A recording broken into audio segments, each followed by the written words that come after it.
নমস্কাৰ ইতিমধ্যে magic number কেতিয়াবাই অতিক্ৰম কৰিছে বিপিএফে অৰ্থাৎ বড়োভূমিত এইবাৰ বৃহৎ জয় হাগ্ৰামা মহিলাৰ একক সংখ্যাগৰিষ্ঠতাৰে বড়োভূমিত বিজয় সাব্যস্ত কৰিলে হাগ্ৰামা মহিলাৰে বিপিএফে এই মুহূৰ্তলৈকে প্ৰায় 28খন আসন দখল কৰিছে এক প্ৰকাৰ ক'ব পাৰি যে বিটিআৰ ৰাজনীতিত বিপিএফে হল কি শেহতীয়াভাৱে বড়োভূমিত প্ৰথমবাৰৰ বাবে বিজেপিও নিৰ্বাচন খেলিছিল কিন্তু এই নিৰ্বাচনতো বিজেপিয়ে প্ৰথমবাৰৰ বাবে যি ফলাফল দেখালে হেও এক প্ৰকাৰ সন্তুষ্ট বুলি ক'ব পাৰি কিন্তু মেজিক নম্বৰ কেতিয়াবাই অতিক্ৰম কৰি পেলাইছে বিপিএফে একক সংখ্যাগৰিষ্ঠতাৰে চৰকাৰ গঠন কৰিব এতিয়া হাগ্ৰামা মহিলাৰে এক প্ৰকাৰ বড়োভূমিত পুনৰ হাগ্ৰামা মেজিক আমি সবিস্তাৰে জনাম 28খন আসনত ইতিমধ্যে বিজয় সাব্যস্ত হৈছে এক বিজয় আৰু এতিয়া বিপিএফৰ কাৰ্যালয়ে কেৱল মিঠাই বিতৰণ সকলোৱে কেৱল আনন্দ কৰিছে প্ৰমোদ বড়োক এইবাৰ বিটিআৰ বাখীয়ে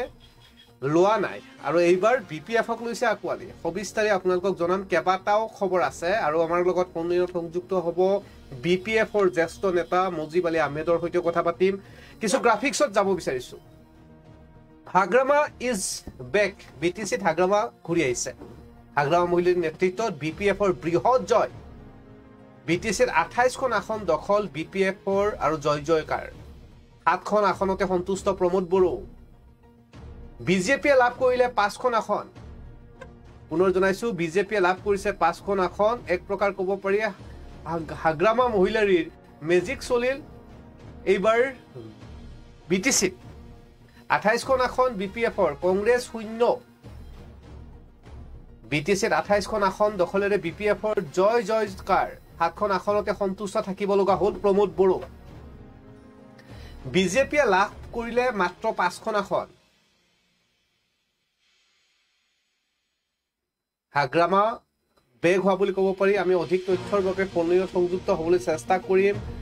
বিপিএফ নেতাৰ সৈতে শেহতীয়াভাৱে যি ফলাফল এই ফলাফলৰ পিছতে দেখা পোৱা গৈছিল বড়োভূমিত এক সন্তুষ্টিৰ ৰাজনীতি বিপিএফৰ কাৰ্যালয়ে তেওঁলোকে এতিয়া মিঠাই বিতৰণ কৰিছে আৰু আমি ফোনত সংযুক্ত হৈছো বিপিএফ নেতা মুজিব আলী আহমেদৰ সৈতে বিপিএফৰ জ্যেষ্ঠ নেতা এতিয়া এই মুহূৰ্তলৈকে পোৱা খবৰ অনুসৰি আপুনি শুনা পাইছে হেল্ল'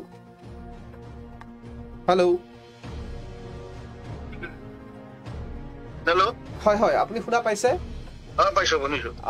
আপোনাক স্বাগতম জনাইছো ডিবি নিউজলৈকে ইতিমধ্যে বিপিএফৰ এটা সাংঘাতিক ভাল ফলাফল একক সংখ্যাগৰিষ্ঠতাৰে 28খন আসন এই মুহূৰ্তত পোৱা খবৰ অনুসৰি আৰু দুটা সমষ্টিত এতিয়াও বাকী আছে ভোট গণনাৰ সবিশেষ মোক জনাচোন আপোনাৰ তাত পোৱা তথ্য নাই ইতিমধ্যে ফাইনেল হৈ গৈছে 28টা বিজেপি পালে 5টা সিট ইউপিপিএল পালে 7টা সিট কমপ্লিট হৈ গ'ল ফলাফল স্পষ্ট একক আৰু সংখ্যাগৰিষ্ঠতাৰে বিপিএফে এইবাৰ বিটিসিত চৰকাৰ গঠন কৰিলে 28খন আসন হয় বিশেষভাৱে ইউপিপিএল 7খন আসনত এইবাৰ স্থবিৰ হ'ব লগা হ'ল ইয়াৰ কাৰণ কি বুলি ভাবে নাই বিগত 5টা বছৰৰ প্ৰমোদ বড়ো ডাঙৰীয়াৰ যিদৰে চৰকাৰখন চলাব লাগিছিল বিটিসিত বসবাস কৰা জাতি জনগোষ্ঠীসমূহৰ সমস্যা সমাধান কৰি যিখিনি কাম কৰিব লাগিছিল ঠিক তেনেকুৱা কামবিলাক নকৰিলে মিছন আৰু ভিজনৰ কথা কৈ প্ৰমোদ বড়ো ডাঙৰীয়াই 5টা বছৰ পাৰ কৰাইছে ইয়াত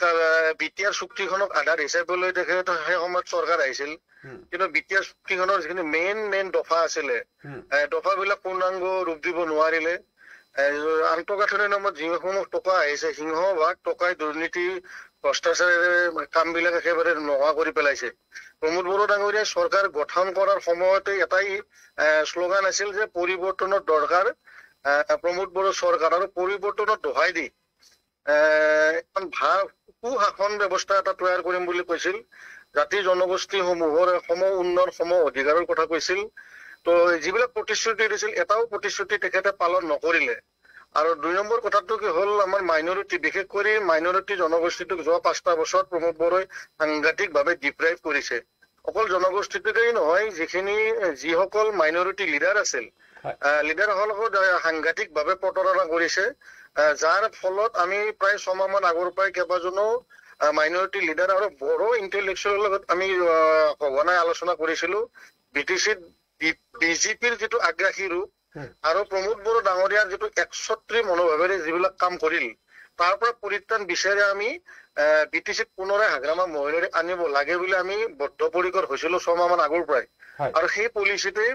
মানুহে হিয়া উজাৰি ভোট দিছে আৰু বিজেপিও যেহেতু চৰকাৰ এলায়েন্সত চলাই আছিলে বিটিচিত 6জন বিটিচিৰ বিজেপিৰ পৰা 6জন ইয়াম আছিল আৰু ইউপিপিএলৰ 6জন ইয়াম আছিল সমান আছিলে যিমান চেয়াৰমেন এচিডিচিৰ যিবিলাক চেয়াৰমেন আছিলে সমান চেয়াৰমেন আছিলে বিজেপি আৰু ইউপিপিএলৰ কিন্তু দুয়োটা দলে সমান্তৰালভাৱে চৰকাৰ চলাই ইলেকশ্যনৰ সময়ত মানে এটাই আনটোক গোৱাল গালি পাৰিলে মুখ্যমন্ত্ৰীয়ে নাম নধৰাকৈ প্ৰমোদ বড়োক গালি পাৰিলে প্ৰমোদ বড়ো বুলি চাকৰি টকা লৈ বোলে চাকৰি দিয়া বুলি স্বয়ং মুখ্যমন্ত্ৰী গৰাকীয়ে যেতিয়া ক'লে তেতিয়া মুখ্যমন্ত্ৰী বা বিজেপিৰ ওপৰতো মানুহৰ আস্থা নোহোৱা হৈ গ'ল ভাবিছিলে যে একাংশ মানুহে ভাবিছিল যে এইবাৰ প্ৰমোদ বড়োক বিশ্বাসত লোৱাতকৈ আমি মুখ্যমন্ত্ৰী হিমন্ত বিশ্ব শৰ্মা ডাঙৰীয়াক আমি আঁকোৱালি ল'ম কিন্তু নিৰ্বাচনৰ প্ৰাক্ষণত যেতিয়া দুয়োটা দলৰে গোৱাল গালি পৰা লাগি গ'ল তেতিয়া ভিতৰ চাৰ কি চলি আছিল বুজি পালে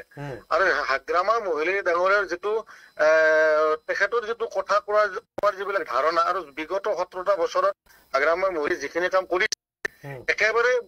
ভাল কাম নকৰিলেও যিখিনি কাম কৰিছে একদম জংঘল চাফা কৰি চহৰ বনাইছে ৰাস্তা বনাইছে সেই স্পৰ্শকাতৰ হয়তোত তেখেতে চেলেঞ্জত লৈ যিখিনি কাম কৰিছে প্ৰমোদ বড়ো ডাঙৰীয়া একদম এটা ভাল পৰিৱেশত পায়ো সিমানখিনি কাম 5টা বছৰত কৰিব নোৱাৰিল যাৰ কাৰণে ৰাইজ অতিষ্ঠ হৈছে বিশেষ কৰি প্ৰমোদ বড়ো ডাঙৰীয়াৰ এটা আত্ম অহংকাৰ আছিল প্ৰমোদ বড়ো ডাঙৰীয়াৰ অহংকাৰ বিআৰ ফেৰেংগা এজন ইয়াম আছিল বিভাগৰ তেখেতৰ দম্ভালি আৰু ইউপিপিএল দলৰ কেন্দ্ৰীয় পৰ্যায়ৰ যিসকল লিডাৰ আছিল এই লিডাৰসকলে তলৰ পৰ্যায়ৰ লিডাৰসকলক কোনো ধৰণে গুৰুত্ব দিয়া নাছিল এই মইমতলিৰ কাৰণেই লিডাৰ তলৰ চামৰ লিডাৰসকল ধৰি ললো আমাৰ দৰে যিসকল লিডাৰ আমি আছিলো আমি এই ইউপিপিএলৰ হাইকমাণ্ডৰ ওপৰতে অতিষ্ঠ হৈ আমি দলৰ পৰা ওলাবলৈ বাধ্য হৈছিলো গতিকে এই যিবিলাক একছত্ৰী মনোভাৱ যিবিলাক দম্ভালি এইবিলাকৰ কাৰণে লিডাৰ সকলো বেয়া পাইছিল আৰু কাম কাজক লৈ পেলাই জনসাধাৰণো ক্ষুণ্ণ হৈছিল যাৰ বিনিময়ত মানুহে একচেটিয়াভাৱে সিদ্ধান্ত লৈ হাগ্ৰামা মহিলাৰ ভোট দিছে আৰু শেহতীয়াভাৱে প্ৰমোদ বড়োৰ পত্নীৰ সম্পত্তি প্ৰসংগতো 2খনকৈ এফআইআৰ ৰুজু কৰিছিল হাগ্ৰামা মহিলাৰীয়ে যে প্ৰমোদ বড়োৰ পত্নীৰ এনেধৰণৰ সম্পত্তি আহি গ'ল এই বিষয়তো এইসমূহ বিষয়েও নিৰ্বাচনত প্ৰভাৱ পেলালে নেকি ৰাইজে বুজি পালে নেকি যে যিজন নেতাই হয় নিশ্চিতভাৱে এইটো এটা উল্লেখনীয় বিষয় প্ৰমোদ বড়ো ডাঙৰীয়া আগত কি আছিল তেখেতৰ সম্পত্তি কি আছিল আৰু 5টা বছৰত কি বনালে বিটিচি ৰাইজে সহজে দেখিছে বুজি পাইছে তেখেতে এটা সময়ত একেবাৰে ৰাইজৰ নেতা বুলি কৈছিল একেবাৰে ভাল গভৰ্ণমেণ্ট এখন ইয়াত চলাম বুলি কৈছিল বিশেষ কৰি দুৰ্নীতি ভ্ৰষ্টাচাৰ মুক্ত এখন নিকা চৰকাৰ চলাম বুলি কৈছিল কিন্তু 5টা বছৰতে তেখেতৰ সম্পত্তি নামে বেনামে যিখিনি সম্পত্তি তেখেতে কৰিছে এইবিলাক ইলেকশ্যনৰ প্ৰাক্ষণত নিউজত ওলাইছে আৰু আমিও ইয়াৰ স্থায়ী বাসিন্দা হিচাপে আমি কিছু কথা চকু দি দেখিছো তেখেতৰ যিখিনি সম্পত্তি 5 বছৰত যিমানখিনি বনাইছে টকা পইচাকে আদি কৰি সম্পত্তি নামে বেনামে নিউজ চেনেল কিনাৰ পৰাই বহু কিবা কিবি কৰিছে হয়তো কিছুমান নাম বেলেগৰ নামত আছে কাৰণে নমিনেশ্যনৰ সময়ত এইটো শ্ব' হোৱা নাছিল কিন্তু শেহতীয়াভাৱে যিখিনি কথা নমিনেশ্যনৰ আগমুহূৰ্তত ওলাই গ'ল যে তেখেতৰ মিছেজৰ নামত কেইবাটো 11টা উল্লেখ কৰা নাছিল এইটো একো ডাঙৰ কথা নহয় তেনেকুৱা সম্পত্তি বহুত আছে তেখেতৰ মিছেজৰ অঙহী বঙহী কেইবাজনৰ ব্যক্তিৰ নামত ঘৰ মাটি বিল্ডিং কিনিছে এইবিলাক আগতে নিউজত ওলাইছে চকুৰ ওপৰত দেখিছো গতিকে সেইবিলাকতো মানুহ অতিষ্ঠ হৈছে যে 5টা বছৰ ডাঙৰীয়াই চৰকাৰ গঠন কৰাৰ আগত যি প্ৰমোদ বড়ো যি ধৰণে আছিল পিছৰ পৰ্যায়ত যি ধৰণে থাকিবলৈ ললে যিমানখিনি দেখুৱালে দেখিলে তো এইবিলাকতো মানুহ অতিষ্ঠ নোহোৱাকৈ নাই জনসাধাৰণ আজিৰ দিনত দুৰ্ভোগ নহয় গতিকে হাগ্ৰামা মহিলাৰীক বদনাম কৰি হাগ্ৰামা মহিলাৰী দুৰ্নীতি ভ্ৰষ্টাচাৰ কৰা বুলি আওৰাই শাসনৰ গাড়ীত বহি লৈ হাগ্ৰামা মহিলা তুলনামূলকভাৱে চাবা যে হাগ্ৰামা মহিলাৰী ডাঙৰীয়া 10টা বছৰতো যিমানখিনি সম্পত্তি বনোৱা নাছিল প্ৰমোদ বড়ো ডাঙৰীয়া 5টা বছৰত মই ভাবো বা আমি কেইবাজনো আলোচনা কৰিছো ভাবিছো তাতকৈ বেছি সম্পত্তি বনাইছে তো এইবিলাকত ৰাইজ সঁচাকে ক্ষুণ্ণ হৈছে তামোলপুৰৰ প্ৰমোদ বড়োৰ গৃহ সমষ্টিত ইমান ফাইট দি পেলাই জিকিব সাধাৰণ ল'ৰা এজন জিতেন মুছাহাৰী লগত ইমান টাফ কণ্টেষ্টত জিকিব লগা নহলেহেঁতেন এইখিনিও মানুহে চাইছে দেখিছে নিশ্চয়কৈ আৰু তাৰ ফলাফল স্পষ্ট হৈ উঠিছে 28খন আসনত একক আৰু সংখ্যাগৰিষ্ঠতাৰে BPF চৰকাৰ BTCত আৰু হাগ্ৰামা ইজ বেক বুলি ক'ব পাৰি পুনৰবাৰ BPF চৰকাৰ আকৌ BPF আহিল 17 বছৰৰ পিছত আকৌ এবাৰ BPFক ৰাইজে বিচাৰিছে বড়োভূমিত আৰু এয়া জনসাধাৰণৰ ৰায় আৰু কংগ্ৰেছৰ ক্ষেত্ৰত দেখা পোৱা গৈছিল একেবাৰে শূন্য কংগ্ৰেছ BTCত এতিয়াও তেওঁলোকে ৰাজনৈতিকভাৱে যথেষ্ট দুৰ্বল হৈ আছে আনহাতে বিজেপিৰ ফালৰ পৰা যদি চাও তেওঁলোকে 5খন আসন অৰ্থাৎ প্ৰমোদ বড়োৰ কান্ধত মূৰ থৈ বিজেপিয়ে BTCত প্ৰৱেশ কৰিলে নেকি দুটা দলৰ মূল সমস্যাটো নব এনেকুৱা ধৰণৰ মানে আমি এটা সময়ত হীৰা খৰণীয়াক জয়ী কৰাইছিলো ইয়াত মানে মেইন সমস্যাটো হ'ল জেনেৰেল কাষ্টৰ যিখিনি মানুহ সাধাৰণ শ্ৰেণীৰ যিখিনি মানুহ ইয়াত ভূমিৰ এটা সাংঘাতিক সমস্যা আছে ট্ৰাইবেল বেল এণ্ড ব্লকৰ এটা সমস্যা আছে এই সময়ত হাগ্ৰামা মহিলাৰীয়ে এটা কথা স্বীকাৰ কৰিব লাগিব হাগ্ৰামা মহিলাৰী 17 বছৰত হয় বহুতক মাটিৰ পট্টা দিয়া নাছিল কিন্তু হাগ্ৰামা মহিলাৰীয়ে সেই সময়ত কাকো উচ্ছেদো কৰা নাছিল উচ্ছেদৰ নটিচো প্ৰেৰণ কৰা নাছিল কিন্তু প্ৰমোদ বড়ো ডাঙৰীয়াই এই সমস্যাসমূহ সমাধান কৰিম বুলি আৰু আপোনাৰ নিশ্চয় মনত আছে যোৱা 2020 চনৰ নিৰ্বাচনৰ সময়ত হিমন্ত বিশ্ব শৰ্মা ডাঙৰীয়াই সেই সময়ত কেইবাটাও মিটিঙত স্পষ্টকৈ কৈছিল যে বিজেপি চৰকাৰ আহিলে 1 মাহৰ ভিতৰত মাটিৰ পট্টা আৰু ভূমিৰ সমস্যা আমি নাইকিয়া কৰিম কিন্তু 5টা বছৰ চৰকাৰত থাকি বুলি এটা সমস্যা দূৰ নকৰিল আমি এটা সময়ত হীৰা খৰণীয়াক জয়ী কৰাইছিলো বড়ো অবৰো সৃষ্টি হ'ল আমি অবৰো সুৰক্ষা সমিতি সন্মিলিত জাতীয় ঐক্য মঞ্চ বনাই আমি এটা পক্ষৰ বিৰুদ্ধে থিয় হৈ হীৰা খৰণীয়াক জয়ী কৰাইছিলো সমস্যাটো সেইটোৱে আছিল যে ইয়াত অবৰো জেনেৰেল কাষ্টৰ মানুহৰ জীৱন আৰু সম্পত্তিৰ নিৰাপত্তা লাগে আৰু ভূমিৰ অধিকাৰ আৰু সমস্যাখিনি আমাক সমাধান লাগে তো এই কথাখিনি যেতিয়া প্ৰমোদ বড়ো ডাঙৰীয়া আৰু হিমন্ত বিশ্ব শৰ্মা ডাঙৰীয়াই যোৱা 2020 চনত ৰাজনৈতিক নিৰ্বাচনী ইস্যু হিচাপে লৈছিল তেতিয়া মানুহ আশ্বস্ত হৈছিল যদিও হাগ্ৰামা মহিলাৰীয়ে 17খন সেই সময়ত পাইছিল কিন্তু বিজেপি আৰু ইপিপি লগত গৰিষ্ঠ সংখ্যক মানুহে ভোট দিছিল বিশ্বাসত আৰু আস্থাত লৈছিল কিন্তু এইবাৰ নিৰ্বাচনৰ সময়তো প্ৰমোদ বড়ো ডাঙৰীয়া আটাইতকৈ বেছি ডাঙৰ ইস্যু হিচাপে মাটিৰ সমস্যাটোৱে লৈছিল ভূমিৰ পট্টা আৰু মুখ্যমন্ত্ৰী ডাঙৰীয়া স্পষ্টকৈ কেইবা জাগাতো দিলীপ শইকীয়া ডাঙৰীয়াও আহিবলৈ মচলপুৰত কৈছিল যে আমাৰ সাধাৰণ শ্ৰেণীৰ যিখিনি মানুহ যাক আমি অবৰো বুলি ইয়াত অভিহিত কৰিব খোজে বহুতে বা আমিও এটা সময়ত কৰিছিলো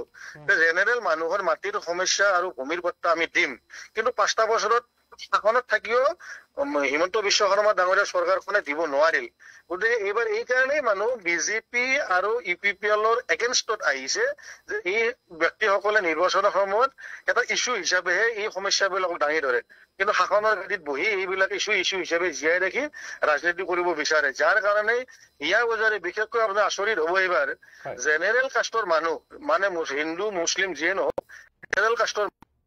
আপোনাৰ হিয়া উজাৰী হাগ্ৰামা মহিলাৰীক ভোট দিছে কাৰণ 17 বছৰ আৰু 5 বছৰ শাসনটো অলপ মিলাই চাইছে আৰু বড়ো জনগোষ্ঠীৰ গৰিষ্ঠ সংখ্যক প্ৰায় যদি পাৰ্চেন্ট ৱাইজত চাওঁ 60 to 70% বড়ো জনগোষ্ঠী এবাৰ হাগ্ৰামা মহিলাৰীক ভোট দিছে এটাই কাৰণ যে BTCত বিজেপিৰ যিটো আগ্ৰাহী ৰূপ এইটো বড়ো জনগোষ্ঠীয়ে হজম কৰি ল'ব পৰা নাই গতিকে BTCক সন্মান কৰি ল'ব বুলি এটা শংকা উপজিছে যাৰ কাৰণে বড়ো জনগোষ্ঠীৰ 60 to 70% বড়ো এইবাৰ হাগ্ৰামা মহিলাৰীক ভোট দিছে আৰু হাগ্ৰামা মহিলাৰীৰ যিটো উদাৰতা হাগ্ৰামা মহিলাৰীৰ কথা কোৱাৰ যিটো শৈলী এইবিলাকক মানুহে বিশ্বাসত লৈছে আস্থাত লৈছে ভাল পায় আৰু বিশেষ কৰি সংখ্যালঘু ইয়াত সেকেন্ড লাৰ্জেষ্ট কমিউনিটি হ'ল মাইনৰিটি তো মাইনৰিটিক যোৱা 5টা বছৰৰ প্ৰমোদ বড়ো ডাঙৰীয়াই অলপো গুৰুত্ব নিদিলে গতিকে এইবাৰ মাইনৰিটিৰ প্ৰায় 80% মাইনৰিটি এইবাৰ BPFক ভোট দিছে এটাই কাৰণ যে ইস্যুবিলাক সমাধান কৰাত আৰু এইবাৰ ইষ্টাৰত হাগ্ৰামা মহিলাৰী ডাঙৰীয়াই ভূমিৰ সমস্যাটো আৰু ট্ৰাইবেল বেল এণ্ড ব্লকৰ যিটো সমস্যা এই সমস্যাটো দূৰ কৰিম বুলি এটা আশ্বাস দিছে আৰু মানুহ আশ্বস্ত হৈছে নিশ্চয়কৈ ধন্যবাদ জ্ঞাপন কৰিছো আপুনি সম্পূৰ্ণৰূপে বড়োভূমিত থকা যি ছবি এই ছবি ইতিমধ্যে উপস্থাপন কৰিলে আৰু ৰাজনৈতিক দৃষ্টিকোণৰ পৰা আপুনি ক'লে যে কিয় BPFক এইবাৰ BTCবাসী ৰাইজে বিচাৰিছে প্ৰমোদ বড়োৰ শেহতীয়া যি কাৰ্যকলাপ আৰু এই কাৰ্যকলাপ অসন্তুষ্ট আৰু BPF আৰু UPPL মিত্ৰদল হোৱাৰ পিছতো ইজনে আনটো দলক বা ইজনে আনজনক বিভিন্ন ধৰণৰ গালি গালাজ কৰি যেনেধৰণে নিৰ্বাচনী প্ৰচাৰ চলিল আৰু ইয়াৰ প্ৰত্যুত্তৰ এতিয়া BTCবাসীয়ে বিশ্লেষণ কৰি হাগ্ৰামা মহিলাৰীকেই তেওঁলোকে এইবাৰ বিচাৰিলে আৰু যাৰ বাবে আপুনি ক'লে হিয়া উজাৰী BPFক ভোট দিয়াৰ কথা ধন্যবাদ জ্ঞাপন কৰিছো থ্যাংক ইউ এয়া আছিলে BTCৰ পৰা আমাক সবিস্তাৰে জনালে BPF কি কাৰণত নিৰ্বাচনত বিজয় সাব্যস্ত হ'ল একক সংখ্যাগৰিষ্ঠতাৰে আপোনালোকে কিভাৱে আপোনালোকৰ মতামতসমূহ কমেন্টত জনাব পাৰে ইতিমধ্যে একক সংখ্যাগৰিষ্ঠতাৰে বিজয় সাব্যস্ত হ'ল বড়োভূমিত BPF-ৰ চৰকাৰ পুনৰবাৰ 28খন আসনত বিজয় সাব্যস্ত কৰিলে BPF-এ